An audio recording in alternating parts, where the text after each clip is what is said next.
Welcome back to Nick Lenz's Comic Corner, Classics, Last Non-Classic. This is episode number 502. One trade, and it's Marvel one.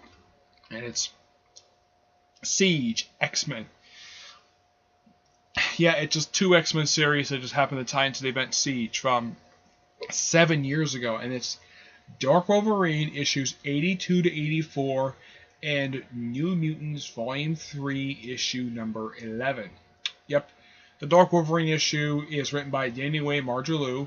New Mutants is done by Karen Gillian. The Dark Wolverine issue is drawn by Giuseppe Kamakali. The New Mutants issue is done by Nico Henrik. Plus, what's also in here is Steve Storming Asgard. Heroes Events One Shot. That one shot is just a profile book of various characters who appear in the actual main event. And it's all stuff done by Victoria Hand herself. One of them, basically, when she does one on Carla Softon, basically it's saying, basically, almost flat out saying that she wants to have sex with Carla Softon. Yeah, because Victoria Hand's a lesbian. So let's just write that in there for no reason at all. But you have various different artists, basically, who do these profile pictures. You have Francisco Matalia, who does this one here. Let's see, the Avengers Resistance, that's done by Rafael Salvador. This picture here is done by Matido de Alados, basically for them as agents. As sort of Venti, who does the Secret Warriors. Koa Pam, which I met this guy, and I got his, actually wasn't this guy. It might have been him, basically. It's the one who did this run of the Avengers. Let's see. Brian Hitch. Salvador Roca. Basically, whoever's working on these particular books, basically. Where is it? Where is that one? There's one in here that, yeah, I'm not surprised she wrote this. Here's one from Miss Marvel, basically, Mike Deodato. Yeah, here's what she says for her executive assessment. Manipulative witch, part of me recommends getting her in the sack, you know what I mean. Yeah, basically it's stating flat out that Victoria Hand wants to have sex with Carla Softon. That badly. Yeah, that's basically what the writer of this, I'm not sure who wrote this thing. Whoever wrote this, yeah, it's implying that, yep, that's basically what they want to do. Yep. Let's see here. Let's see if I can find the writer here for this thing. This is done by John Rote Thomas. That's who does this. Both writers is Joss Harold and Dugan Trout. Yep. Now, the Dark Wolverine issues is simply put Duncan basically being manipulated by the three Fates. Not the same ones from DC. These are three drop-dead gorgeous female women who all three were redheads, and they manipulate him to do whatever the heck they want. And at one point in one of the issues, I think it's in the last one, basically Duncan kisses Bullseye. Yep, he kisses Bullseye because he's getting freaking paranoid, so he makes out with Bullseye. Also, in one of the issues prior to this, implied he had sex with Carla Softon. That's like, that's the weird thing about Carla Softon. She, throughout the entire Dark Avengers series, throughout the whole thing of Dark Avengers, when this incarnation was around, she slept with almost all the members. I have no idea why she did this for, but she did. Yeah, it's implied she slept with everybody, including Norvell, who was Captain Marvel at that point, though he became Protector later on. Yeah. But that's simply put what the issues are. It's basically how he deals with, and of course, it's a lot of illusions. Like one point, it's implied he stabbed Norman Osborn, and that's really a lie. Let's see, what else? Yeah. It's a really interesting set of issues for Duncan. New Mutants is just Danny Moonstar becoming a Valkyrie for briefly during Siege, and that's really it. And the book only just came back at that point, roughly in 2009, which is the same time that Dark Wolverine started. Now, interesting thing, this was originally Wolverine Volume 3, and it was changed to Dark Wolverine with issue 75, and it ended 15 issues later with issue 90.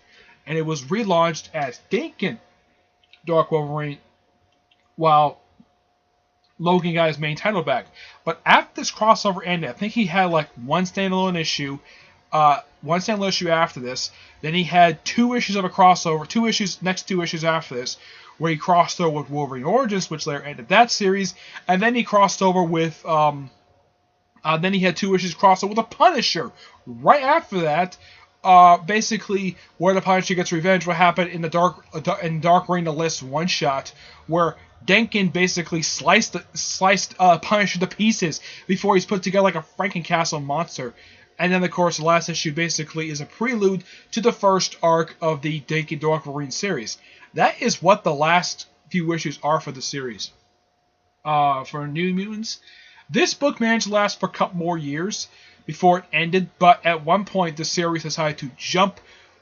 Basically, this series, for some reason, I'm not sure why Marvel did this for, but they decided to do it where I think it was roughly a little over a year into the series. They decided to increase publication of the series from 1 issue to 2 issues a month, and they managed to publish 50 issues in just a few years. That's the only way to put it that. But yeah, these are pretty good issues. I got handed to the writers. Despite the fact Kieran Gillen basically from 2012 to 2014 got a mixed reception for his runs on Iron Man and Young Avengers, but the stuff he did before that with New Mutants and Journey into Mystery, those books were good.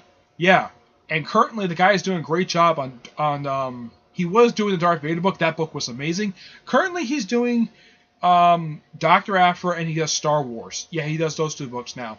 So yeah, I think he's only doing 2 books now. I mean, Kieran Gillen is not a bad writer per se. He's written a couple of bad books. Heck, Jeff Loeb has not a couple of bad books, but a lot of his other books tend to be really good. Yeah. And his New Mutants run was really good. He did this for almost the entire run. Yeah. Daniel Way, the only reason why I think that he was chosen as the writer for Denkin is because he's one of Denkin's co-creators. Yeah, he basically co-created this character with Steve Dillon. And this character made his debut in issue 11 of Wolverine Origins. Yeah, no, the book itself has nothing to do with X-Men Origins Wolverine. It just has a similar name. Now, X-Men Origins Wolverine came out in 2009.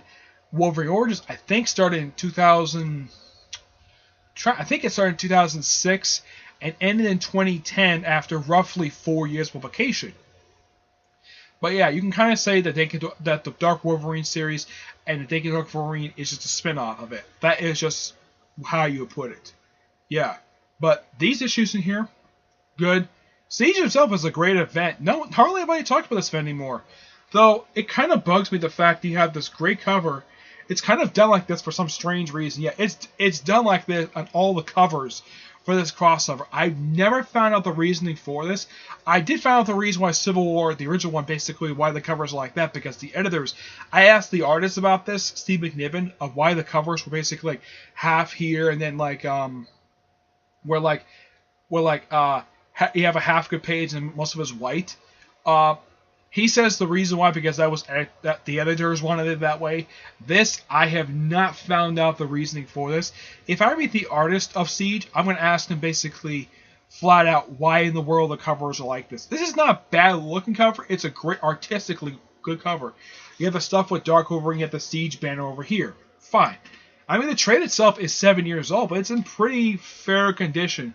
I mean, you have the plastics that was wearing off. The pages are actually in pretty decent condition for a 7-year-old trade. Yep.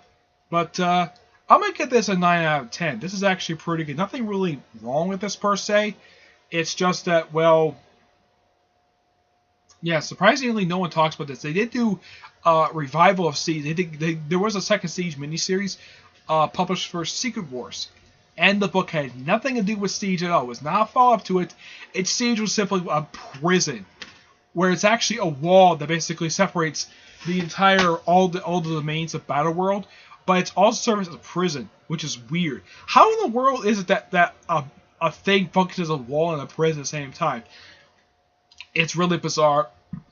Excuse me, but that's how Hickman basically wrote Secret Wars. Okay, but that's really it for this episode. Stay tuned for episode 503, which I think it might be back to a double shot, and probably double shot number I think it might be 414 for episode 503. Yeah, I think so. Okay, but until I see you on the next episode, bye.